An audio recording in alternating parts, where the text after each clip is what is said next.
এই ছেলে, যৌবন জীবন যে কত বিষাক্ত তোমাকে আমি কি দিয়ে বুঝাই। ছেলে যখন 4 বছরের, মা তখন চুমা খায়, আদর করে, আব্বু আব্বু।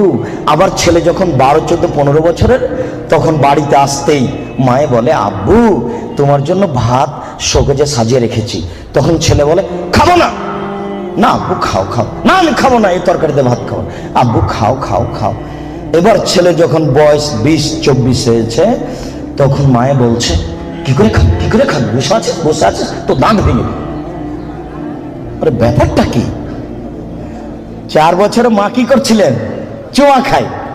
15 বছর 20 বছর মা এরকম বলছে। এবার 20-24 যখন হয়ে গেছে, তখন মার কেন জানি সহ্য করে না। মাও বলছে ছেলেকে ইনকাম করা লাগবে। মাই যদি বলে যে তোর দাঁত ভেঙে দেবো, তাহলে বউ কি বলবে? তখন ছেলেটা বুঝেছে, ও ইনকাম করাই লাগবে, গার্মেন্টসে হলেও, জেনার কারখানা।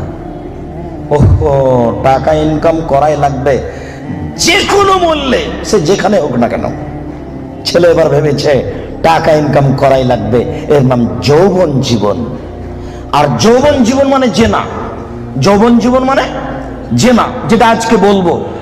এখানে যত মোবাইল আছে, শতকরা 1999টা মোবাইলে জেনার গল্প হয়, এটা আমার অনুমান। প্রায় মোবাইলে জেনার গল্প হয়।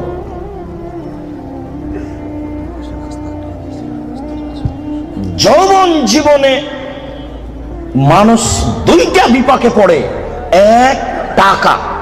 সে দেখতে চায় না টাকা বৈধ না অবৈধ। 2, দেখতে চায় না সে মান সম্মান, জাহান্নাম কি জান্নাত, বাপ মায়ের মান সম্মান যাবে কি যাবে না। সে বেখেয়াল বোকা সেজে সে জেনায় লিপ্ত। এই 2টা জীবন খুব কঠিন।